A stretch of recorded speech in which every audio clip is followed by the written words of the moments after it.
quickly achieve the desired success. Krishna Prema. Hare Krishna.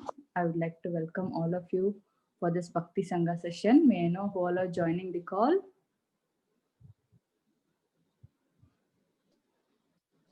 Hare Krishna Mataji, Tanvat Pranam, Srila Prabhupada Ji ki Jai. This is Niharika from Bloomington.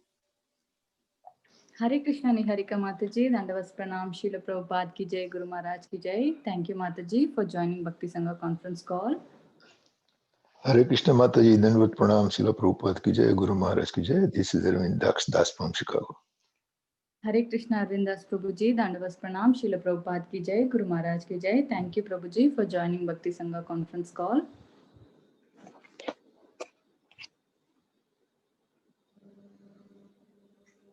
Hare Krishna Maharaj, your Srila Prabhupada and Guru Maharaj's. My humble obeisance.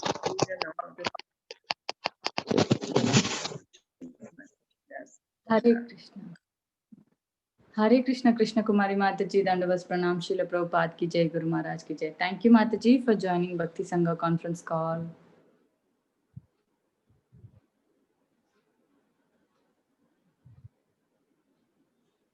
Hare Krishna Mataji, Dandavat Pranam. Please accept our humble obeisances. All glories to Srila Prabhupada. This is Shama Gauri Dasi and Abhiram Sikadas from Charlotte. Hare Krishna Abhiram Shika Prabhuji and Shama Gauri Mataji, Dandavas Pranam, Srila Prabhupada ki Jai, Guru Maharaj ki Jai. Thank you so much Prabhuji and Mataji for joining Bhakti Sangha conference call. Hare Krishna. Hare Krishna. Mataji, I think Maharaja has joined, so can we have introduction now? Yes. Okay, I welcome all. Yeah, yes, ma'am. I welcome all of you once again. Thank you. Thank you everyone for joining today's I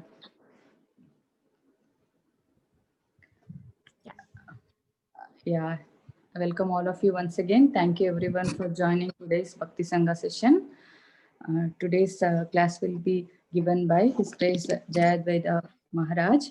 So I would like to hand over the call to Prabhuji to give a small introduction. Hare Krishna, please accept my humble obeisances. All glories to Srila Prabhupada. Please welcome His Holiness Jaiadvaita Swami Maharaj in today's Bhakti Sangha Japa conference. Maharaj is editor, writer, publisher, teacher. He is the disciple of His Divine Grace Abhay Charanaravinda Bhaktivedanta Swami Srila Prabhupada. He received his initiation at the age of 18 in 1968. He has been serving Srila Prabhupada in many ways, but mostly in the areas of book publishing and also editing. He has initially started working as stapling the books for the Srila Prabhupada's divine books. He practically worked in all aspects of book publications. He is prominently acting as an editor in many books. He has been giving classes and guiding in various schools, colleges, universities, institutions, temples, and he has been practically traveling to all parts of the world. He has visited more than 68 countries. He has acted in Bhaktivedanta Book Trust as administrator, editor. He has also managed the Back to Godhead books for many years. And we are very fortunate to have the association and guidance of His Holiness Jaiadvaita Swami Maharaj. So please welcome him by saying 3 times Hari Bol. Hari Bol. Hari Bol. Hari Bol. Hari Bol. So Mataji, please spotlight Maharaj. And Maharaj, please welcome and take the forum, please. Thank you so much. Hare Krishna Maharaj. Hare Krishna. Hare Krishna. You can, Dandavas Pranam, please, you can take over the call, Maharaj. Hare Krishna.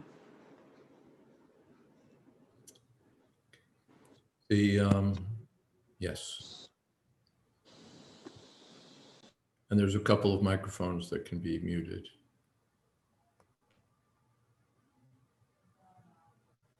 Good. Om Namo Bhagavate Vasudevaya. Om Namo Bhagavate Vasudevaya. Om Namo Bhagavate Vasudevaya. This is Srimad Bhagavatam 4.29.29. Kvachit puman, kvachit shastri, kwachindo bhayam andati, devo manushastiriyagva, yata karma gunam bhavaha. And I won't recite the word for word there, it's there, you can see it. Covered by the mode of ignorance in material nature, the living entity is sometimes a male, sometimes a female, sometimes a eunuch, sometimes a human being, sometimes a demigod, sometimes a bird, an animal, and so on. In this way, he is wandering within the material world. His acceptance of different types of bodies is brought about by his activities under the influence of the modes of nature. Purport. Actually, the living entity is part and parcel of the Lord. Therefore, he is spiritual in quality. The living entity is never material, and his material conception is simply a mistake due to his forgetfulness. He is as brilliant as the Supreme Personality of Godhead. Both the sun and the sunshine are very brilliant. The Lord is like the full shining sun, and the living entities are like the small particles of that sun, which constitute the all-pervasive sunshine. When these small particles are covered by the cloud of Maya, they lose their shining capacity. When the cloud of Maya is gone, the particles again become brilliant and shining. As soon as the living entity is covered by the ignorance of Maya or darkness, he cannot understand his relationship with the Supreme God. Somehow or other, if he comes before the Lord, he can see himself as shining as the Supreme Lord, although he is not as extensive as the Lord. Because the living entity desires to imitate the Supreme Lord, he is covered by Maya. We cannot imitate the Lord, nor can we become the supreme enjoyer. This is not possible, and when we think it is, we become conditioned by Maya. Thus, the engagement of the living entities under the clutches of Maya is brought about by forgetfulness of his relationship with the Supreme Lord.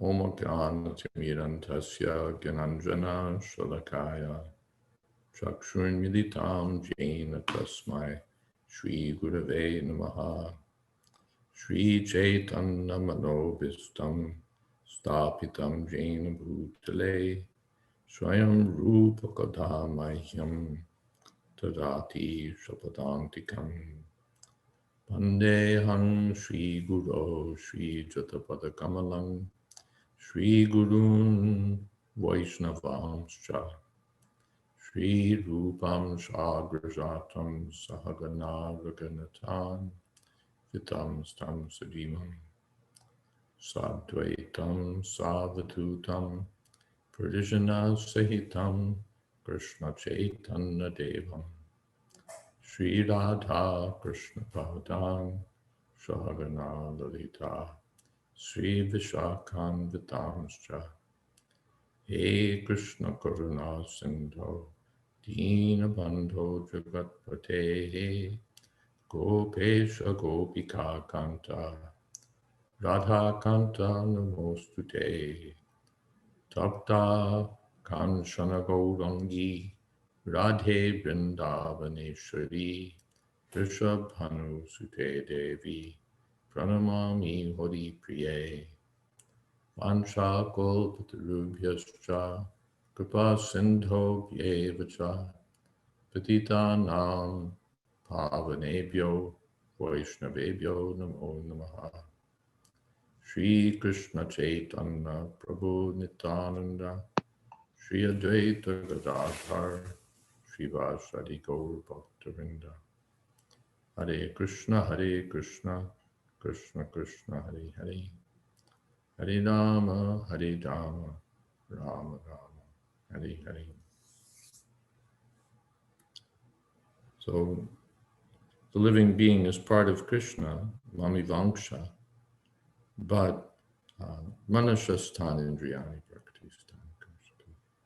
He becomes bewildered by the false ego and he thinks that he's the body, thinks that he's a product of matter, forgets the Supreme Personality of Godhead, and then in this way is covered by Maya, or the illusory energy.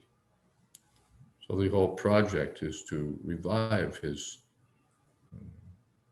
spiritual nature, his remembrance that he's an eternal part of Krishna, eternal servant of Krishna. Yes. Under the influence of Maya, the living entity becomes exactly like a person haunted by a ghost. Such a person speaks all kinds of nonsense. When the living entity is covered by the influence of Maya, he becomes a so-called philosopher, scientist, politician, or socialist, and at every moment presents different plans for the benefit of human society. All these plans are ultimately failures because they are illusory.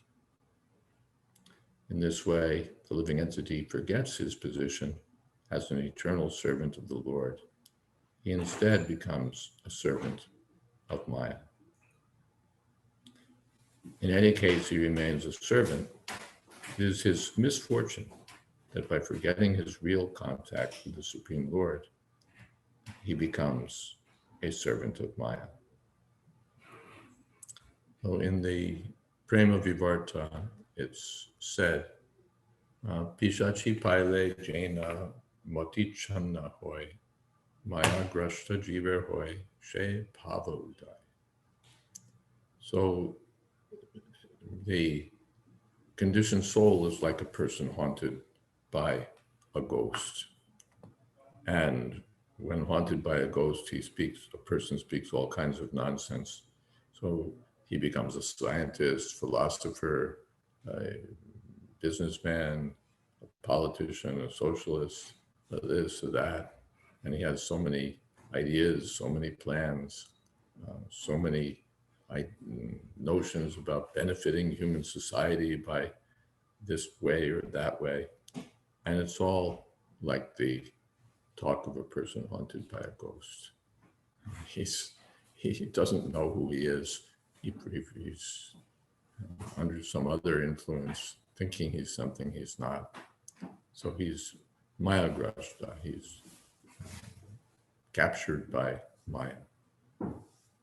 He's a servant after all. So if he's not serving Krishna, then he has to serve Maya.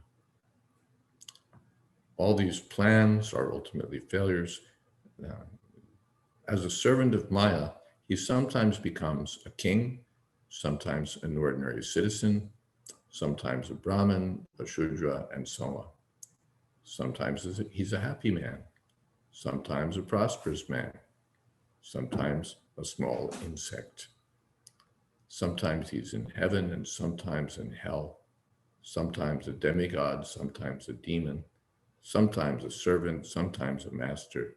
In this way, the living entity wanders all over the universe. So that's stated in the verse. Kvachit puman, kvachit shastri, kvachin no bhayamandati. Andati means his intelligence is covered by darkness, by ignorance. So sometimes he thinks he's a man, sometimes he thinks he's a woman, sometimes na ubhyam, neither one. Sometimes that would be biological. And these days it's mental. People can't figure out whether they're supposed to be a man or a woman. Or are they both? Are they one? Are the other? Which one? It's now become like a big issue to try to figure out which way I'm really wired. Am I wired as a man? Am I wired as a woman? Am I wired as both? And then sometimes they try to line up the biology, add something, subtract something by surgical operations. So this is another manifestation of andadi, being covered by darkness. He doesn't even know what he is materially, what to speak of his spiritual nature. So these things go on with the progress of Kali Yuga. By the way, there's one researcher in cases of children who seem to remember their past lives. This researcher, a medical doctor, has suggested that gender dysphoria, that is, being unhappy with whatever sex you're born into, can be possibly attributed to previous lifetimes. Someone was a woman in the past life, and even in the next life, although born in a man's body, the tendency to want to enjoy like a woman is there, or vice versa. So this is all confusion due to the material energy, however one looks at it. So one wanders all over the universe only when he comes in contact with the bona fide spiritual master can he understand his real constitutional position. He then becomes disgusted with material existence. At that time, in full Krishna consciousness, he regrets his past experiences in material existence. This regret is very beneficial because it purifies the living entity of material conditioned life. He then prays to the Lord to engage in his service, and at that time, Krishna grants liberation from the clutches of Maya. So, two important feelings. One is disgust. When he comes in touch with the bona fide spiritual master and understands the actual truth of his spiritual identity, he becomes disgusted with material existence. Materialist finds it attractive, wants to enjoy it, has all sorts of hopes and dreams. But the enlightened person becomes disgusted. What am I doing trying to enjoy this rotten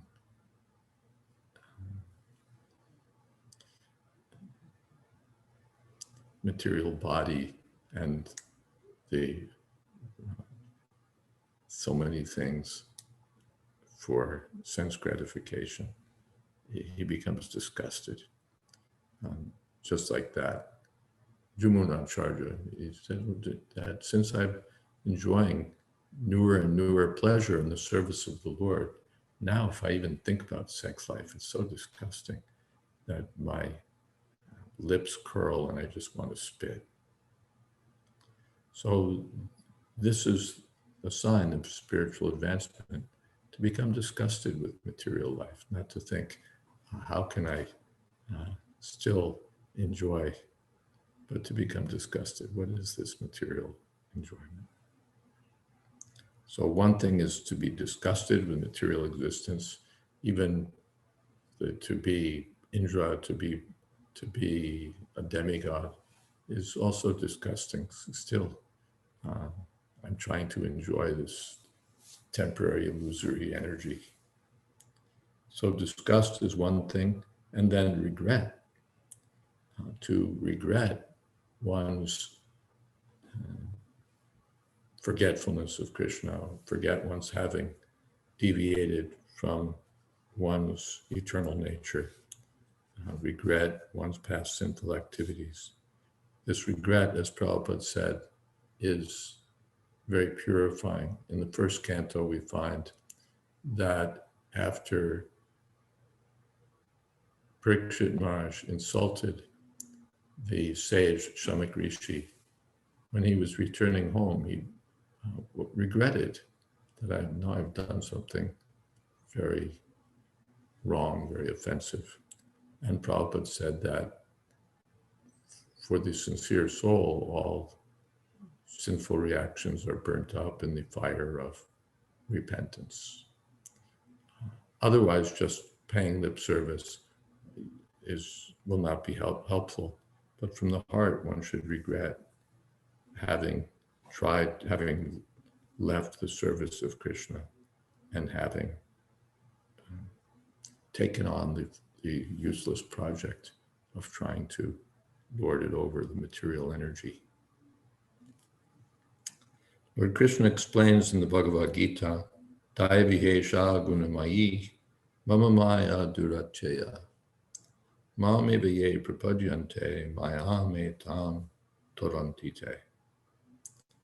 This divine energy of mine, consisting of the three modes of material nature, is difficult to overcome. But those who have surrendered unto me can easily cross beyond it. Only by the grace of Krishna can one get out of the clutches of Maya. It is not possible to get out by mental speculation or other activities. When the living entity understands his real position by the grace of Krishna, he keeps himself always fit in Krishna consciousness and acts accordingly. Thus, he gradually becomes completely free from the clutches of Maya. When he is strong in Krishna consciousness, Maya cannot touch him. In this way, in the association of Krishna conscious devotees, the living entity can get free from the contamination of material existence. So by coming under the direction of the spiritual master, he begins proper bhajana kriya, and in the association of devotees. And that keeps him fit. He chants 16 rounds a day, he follows 4 regulative principles, he engages in the service of the deity, he limits his food to only Krishna prasadam. In different ways, he takes up the practice of reformation. Now that he's realized that the material world is actually a disgusting place, and he's regretted his attempt to independently enjoy. Now he takes up the method for reformation under the guidance of the bona fide spiritual master.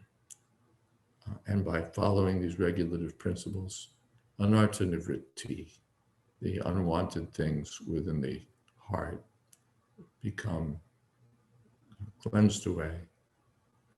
Then he develops a strong faith in Krishna, a taste for Krishna consciousness, ecstasy, love of God, everything.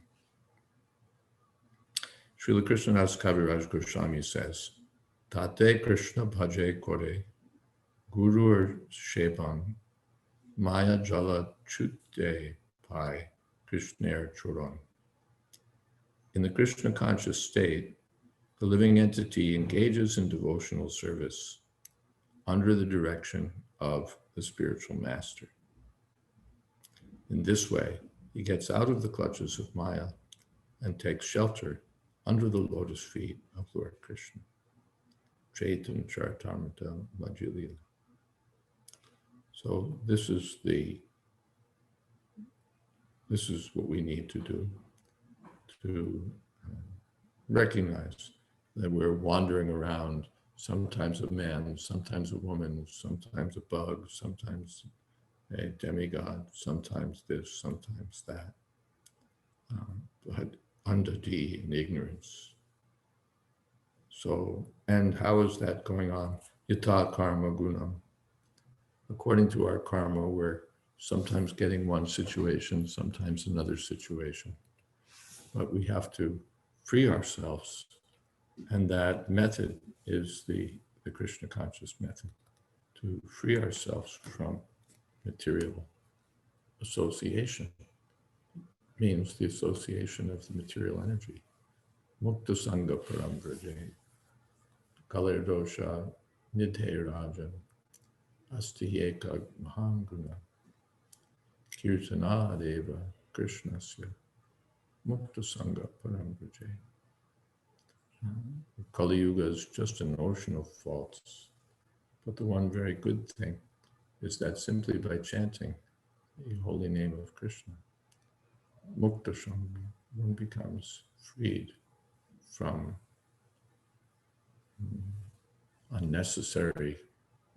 our unnecessary association with Maya. And Parambraje, one can fully revive one's Krishna consciousness and go back home, back to Godhead. So that's indicated here. Maybe I'll stop and see what kind of questions there might be.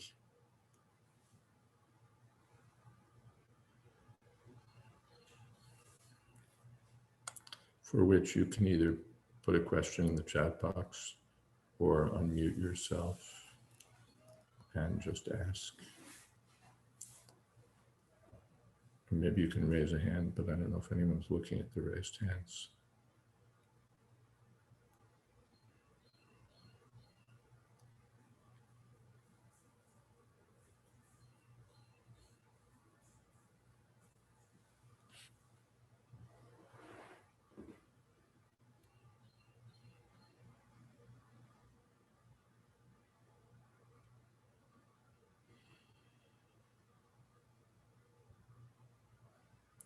That is the advantage of Zoom, that people can ask yes, no, love.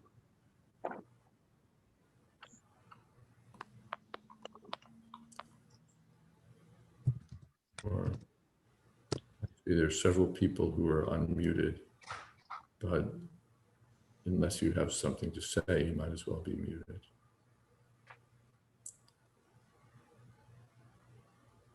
Hare Krishna Maharaj, can I ask a question?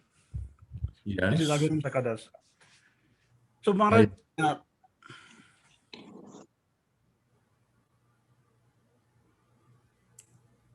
so my question is, when we are struggling with the Maya and not able to focus and concentrate, what is our best way to understand that we are offensive and we are making aparats to Vaishnavas and not able to do our sincere services? So what's the way to identify that? And if we identify, is it required to just repent, or it is required to go and beg forgiveness from the Vaishnavas we are offending? When we're sort of not making progress because there's an offensive mentality, or we've committed offenses to Vaishnavas, how do we realize that and what do we do? Is that the question? Yes, and if we realize we are making offenses, is it repentance is less required, and then corrective action is also required, but it is also required to go and beg forgiveness from the person who we offended? That's part of your corrective action. Otherwise, how have you corrected it? So the corrective action is not complete if we don't beg the forgiveness. Sure, that's required. That I offended you, but I'm not going to apologize or beg forgiveness. I'm just going to be good from now on. That's not the method. Even in the material world, among cultivated people, if I offend you in some way, then I have to acknowledge that, apologize, ask for forgiveness. That's even in the material world.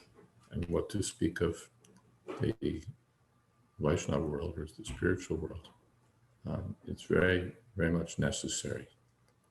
So one realizes these things, of course, by chanting sincerely, by having an introspective mentality.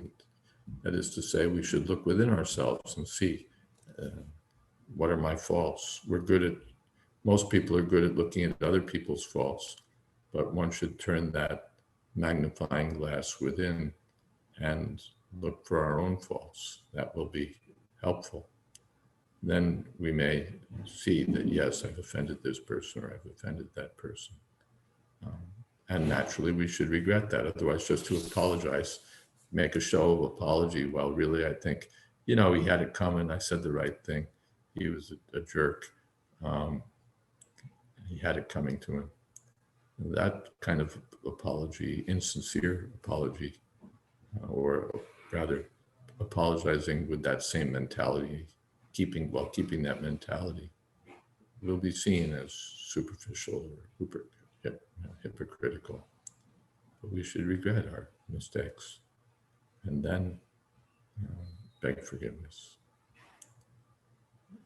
If I didn't mention it before, the other way that we detect our mistakes is by the association of devotees.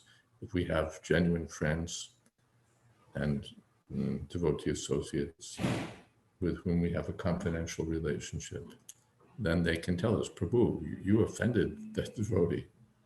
Prabhu, you did this thing, you did that thing. Prabhu, don't mind, but.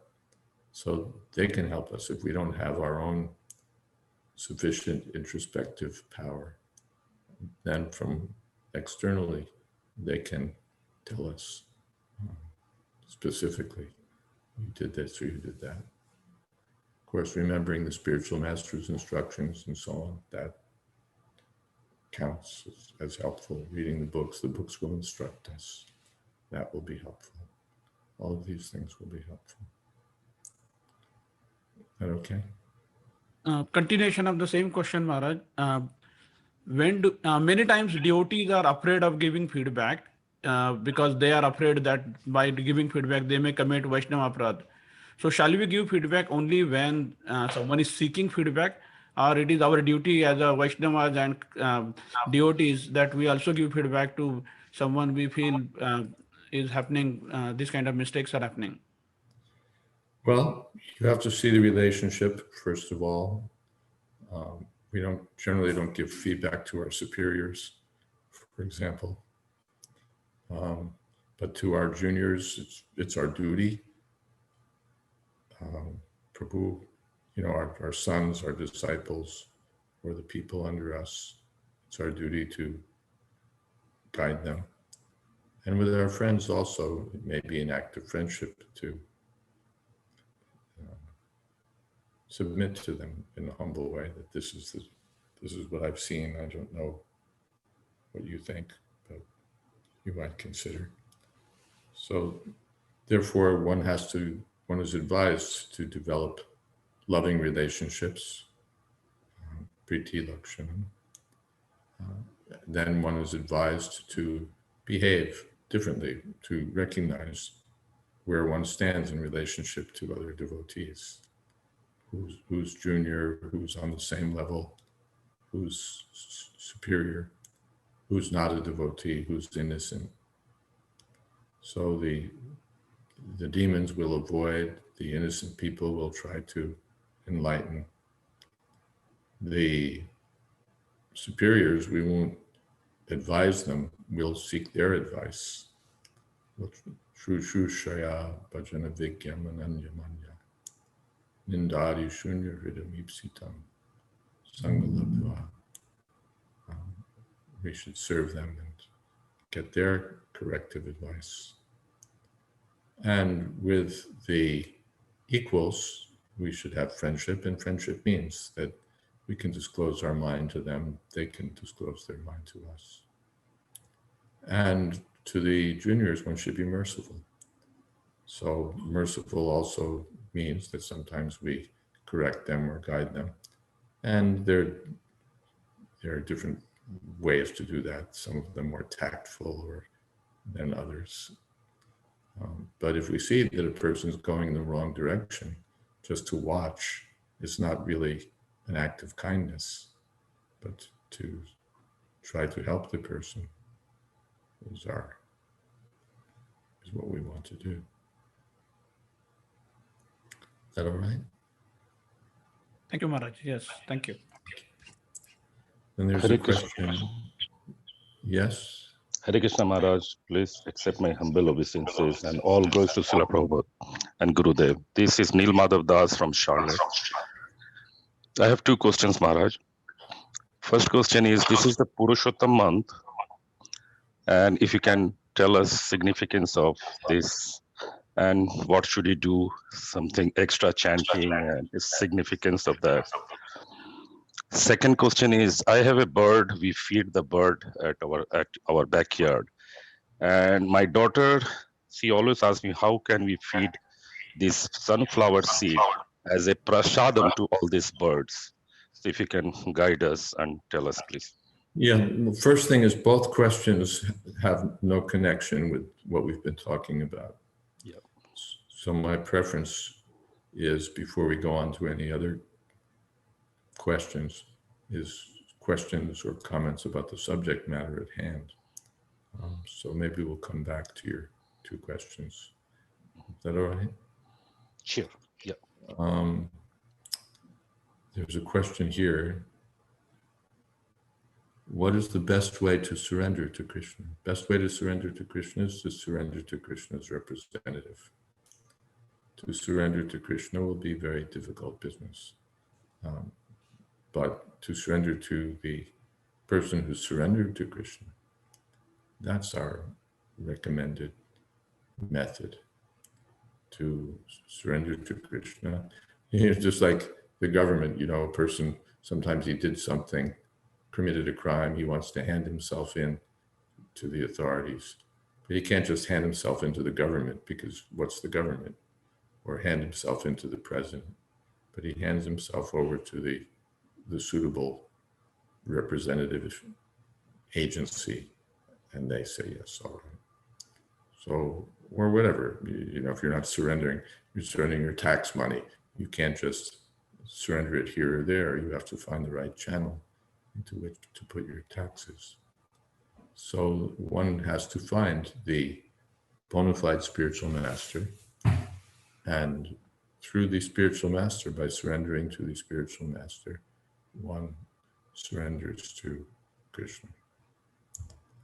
That's the prescribed method. There's something else?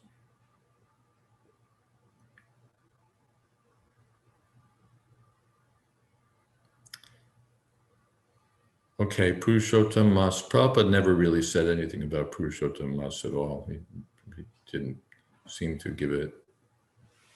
put it in the spotlight. I never heard anything from Prabhupada at all about Purushottam Mas. But in the Shastras, it said that this is a very auspicious month, and in this month, that is even more auspicious than Kartik. So then whatever spiritual activities you perform in Purushottam Mas are amplified. That's the summary. Then sunflower seeds. I mean, that's Yes, not the most important question in the world, but you can offer sunflower seeds to Krishna. You can, if they're toasted with a little salt, they're nice. Like dried fruits and nuts. So sunflower seeds, a little black salt or a little salt, and toasted, they're okay. And the rest can be for the birds. Thank you, Maharaj. Is there an inherent nature to every living being, or is it due to material identification? Sukasagari asks. Well, our inherent nature is that we're Krishna conscious. That our inherent nature is Jiva Swarupoi, Krishna Nityadas. Inherently, every living being is a servant of Krishna. But we identify with Maya, with the material energy. And then so many other things are there. We start to think that I'm not a servant, I'm master, or I'm servant of society, I'm servant of my country, I'm servant of my family, I'm servant of my boss. And I forget my inherent nature as a servant of Krishna. Does that answer your question, or did you have something else in mind?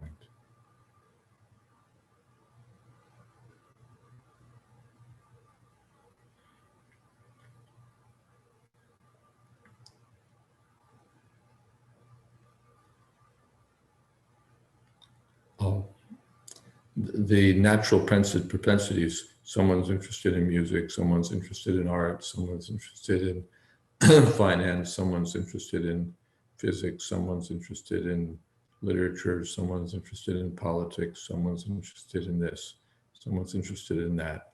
There's nothing to do with our inherent nature, nothing to do with our eternal inherent nature. It's simply by contact with material energy, by contact with the material modes of nature. Sometimes we have a propensity to live like a demigod, sometimes like a pig, sometimes like an insect, sometimes like a man, sometimes like a woman, sometimes like a eunuch, sometimes like this, sometimes like that.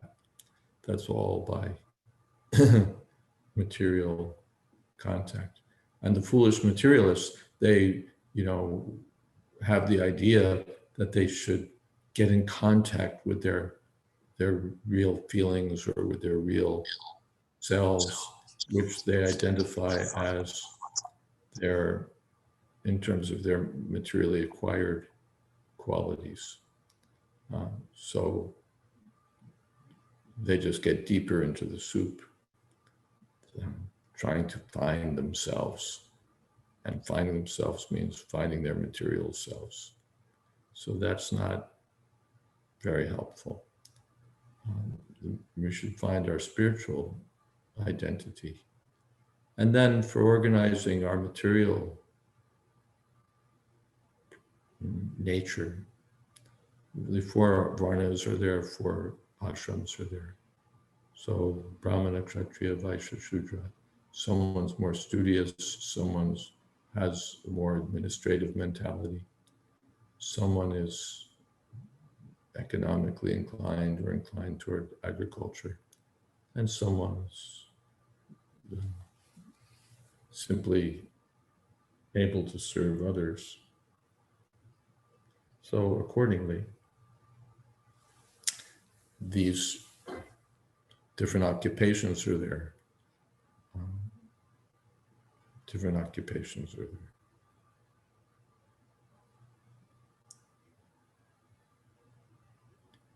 Maharaj Gupta was attached to Lord Ram.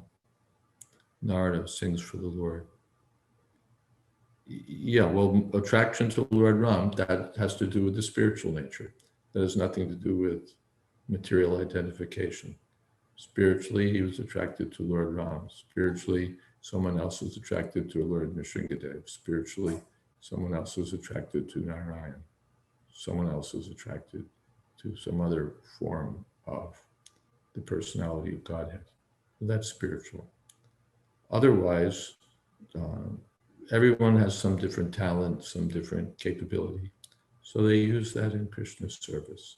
Narada is singing for Krishna, someone else is writing for Krishna, someone else is making flower garlands for Krishna, someone else is doing pujari work. Is that all right, Raji? Sukhsagari, is that okay? Okay. How do we come to know that we're free from Maya? When your only business is to serve Krishna, then you're free from Maya. You don't have to separately. What is that? Bhaktir Parasyanubhavo Virakti Anyastracha. When you're detached. We're not free from Maya when we're attached to the business of Maya. So practically anyone can tell you, just like Prabhupada was giving the example, that when you've eaten and you're full, no one has to give you a certificate. So you'll know. So by, what is that? Prachakshavagamam dharmyam. When you're engaged in Krishna's service, and you're happily engaged in Krishna's service, and you don't want to do anything other than Krishna's service, then you're free from mind.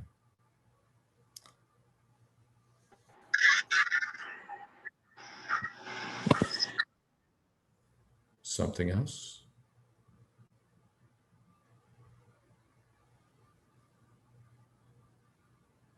Maharaj, if you permit one more question.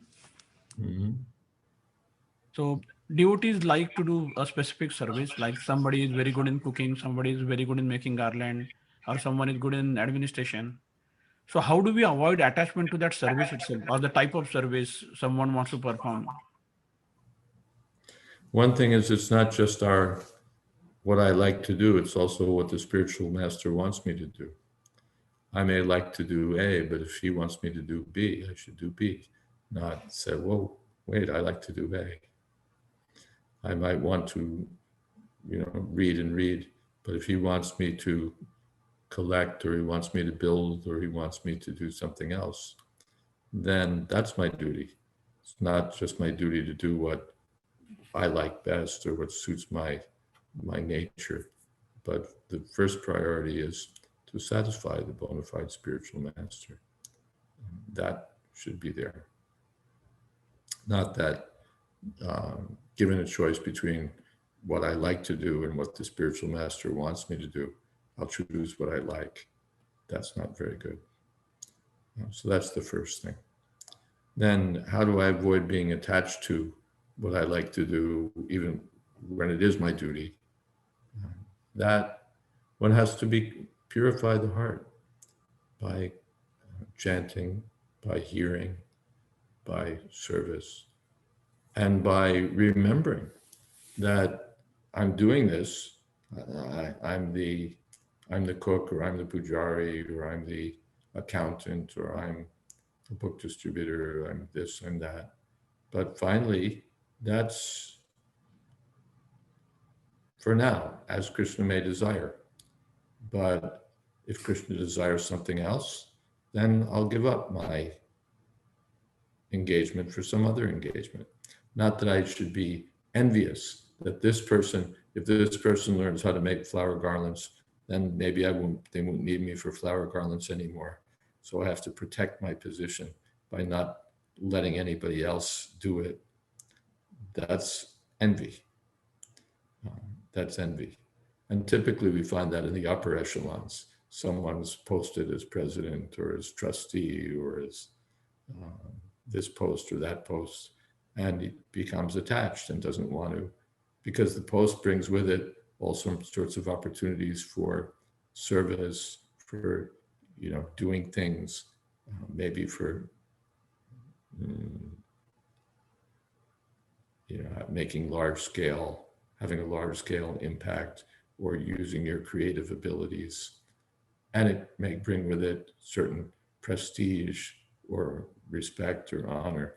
And so one doesn't want to give up, like the politicians. He wants to be a senator till his last day on earth, or he wants to be this or that, and they don't give up their post ever. So that one has to be on guard against. Also, for those who have some particular occupation in the material world, the vanaprastha ashram is there, so that one should, at the appropriate time, 50 years is the standard, give up these engagements and take up the real business of Krishna bhajan as one's main engagement. That's there. There's a place in Bhagavatham where it says no one should be in a political post past the age of 50. So it's an important principle in any kind of organization, actually, that the older executives or older members of the organization should always be looking to bring up the younger members to train, and, as the buzzword goes these days, empower. That is, give authority and responsibility to the younger members. Not that I'm the only one who knows how to do it right. If I weren't here, they'd screw up everything. Yeah, these other people are coming up, but they're really very young. They're only 35, and I'm 60, so I have so much more experience. It's our duty to hand things over, which means everything. My material responsibilities, at some point, I have to detach myself from, and I may even have to give up my so-called spiritual responsibilities, my big post or my situation in a particular department or place or whatever. I should be ready that as Krishna may wish, I can do anything. If you, and if I weren't doing this service, Krishna will give me another service. Not that I have to wrap my arms around this service and protect it against everybody else, all intruders, and hang on till my last day. That's the miserly mentality of people like Dhritarashtra. So even in the spiritual field, we have to know that sooner or later I'm going to be out of the scene. So I have to train others. Prabhupada wrote to me personally, continue your prescribed duty and train others. So that's an important principle, both for our own detachment and freedom and for the benefit of the organization, which we think benefits from our 40 years of experience, but is really being held back by having 60 and 70 and 80-year-old men in charge who are out of touch with, what's going on in the rest of the world, in the younger parts of the world. And it's also important so that the younger men and women get a shot at it. We have to get out of the way so that the younger people can move up. If we just block the territory, then they don't get their opportunity to serve. So the older members have to step aside and leave space for the younger members. That's their duty. And we see that even the Pandavas retired timely. They left behind everything and put the next man on the throne. They put the next man on the throne. And then they left. Parikshit Maharaj is there. We're leaving. Is that all right? Yes, Maharaj. Thank you. Just by way of free advertising, by the way, there is a Vanaprastha seminar that I'm giving every Thursday. I can give you the link for that. A small and dedicated number of people are attending.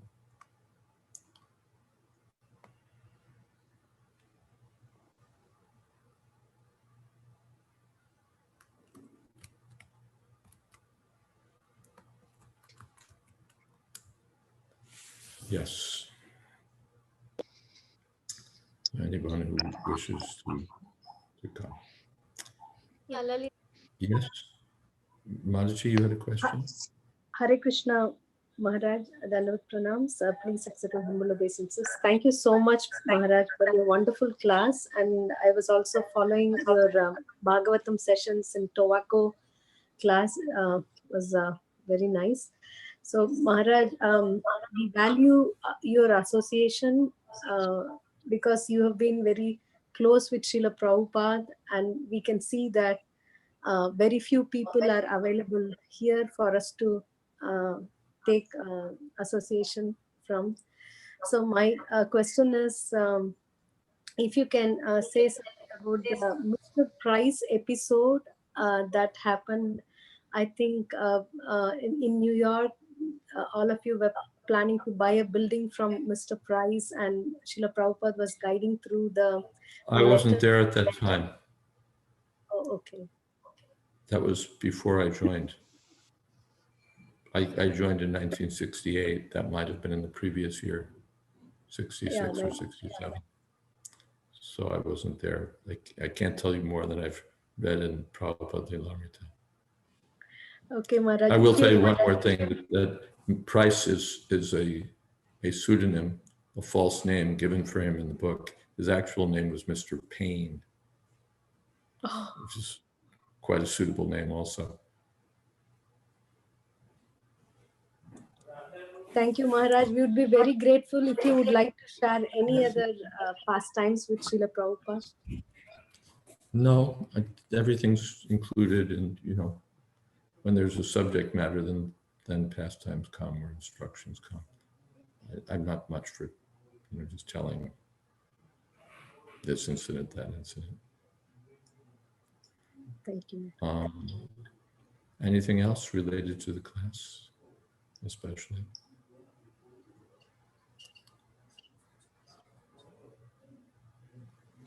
Hare Krishna, Maharaj. Hare Krishna. Go ahead, Maharaj. Go ahead. Dandavat pranams, Maharaj. This is Savari again. I just had a follow-up question, Maharaj. Many times when we have, when I've listened to the classes by His Holiness Hanumat Prashik Swami Maharaj, he says that every devotee must know one thing, in great detail, and a little about everything else. Like, so that's where I was coming from. So when we say one thing about, one thing in depth and at least a little knowledge about everything else. So is it, is it material or spiritual, Maharaj?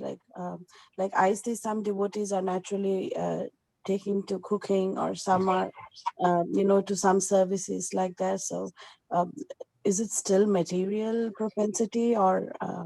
It has to do with this body. Some people are by nature endowed with the talents of a cook. Someone's by nature endowed with the talents of a seamstress. Someone's by nature endowed with the talents of a business or manager.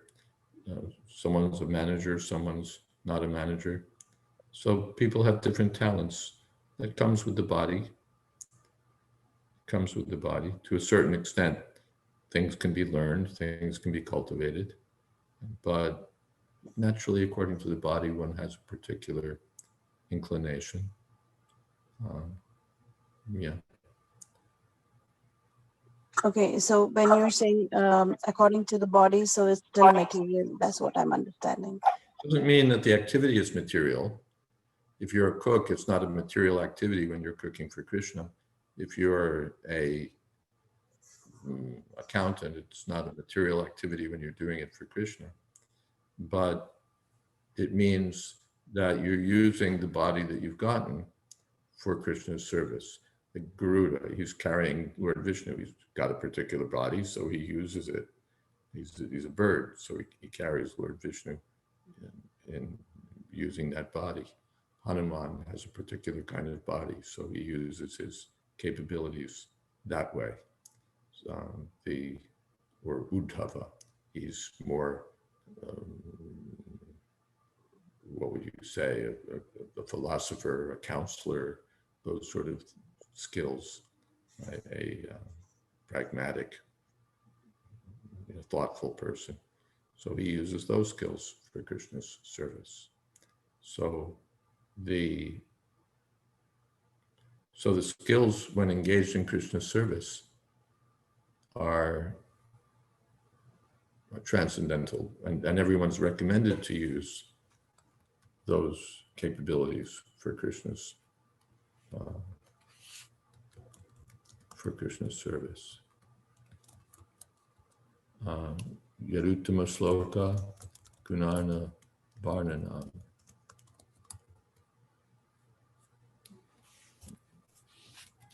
Let's see. Yes. Idam hi vishvam, idam hi pumsas tapasashu tasyava, Srishtasya Shuktasya Chabuddhi Dattayo Avichu Torta Kavibir Nirupito Yad Uttama Sloka Gunanuvarnana. Learned circles have positively concluded that the infallible purpose of the advancement of knowledge, namely austerities, Vedic studies, sacrifice, chanting hymns, charity, culminates in the transcendental descriptions of the Lord, who is defined by choice, poetry. And then Prabhupada explains, as he explains this verse, he makes the point that we all have these capabilities. Someone's advanced in the cultivation of knowledge, someone's advanced in study, someone's advanced in austerity, someone's advanced in charity, someone's advanced in poetic abilities, someone's advanced in art, in philosophy, in chemistry, in psychology. So whatever you have a capability in, use that for Krishna. Then it becomes, how is that said? The infallible purpose of these things is then fulfilled. So the fiction writers, poets, and celebrated literateurs are generally engaged in writing of sensuous subjects, but if they turn towards the service of the Lord, they can describe the transcendental pastimes of the Lord. Similarly, science and philosophy should be applied in the service of the Lord. So all of these things, whatever you can do that for Krishna. And science, art, philosophy, and all similar activities engaged in the service of the Lord are all factually Hari Kirtan, or glorification of the Lord. So whatever you can do may differ according to the gifts you've received. Some people have poetic capabilities, some people are good writers, some people are good singers, some people are good artists, some people are good cooks, some people are good businessmen.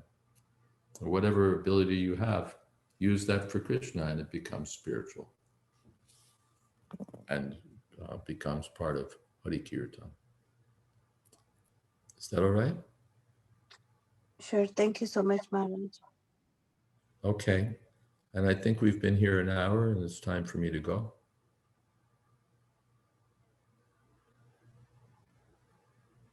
Thank you so much, Maharaj. Thank you so much, Maharaj, for your valuable association. Yeah. Let us pay our obeisances to Maharaj. Vancha kalpatarubhyascha. Kripasindubhyascha.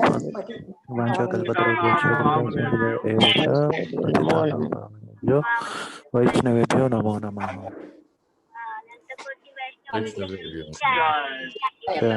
His Holiness Jaiadvaita Swami Maharaj ki jai. Jai.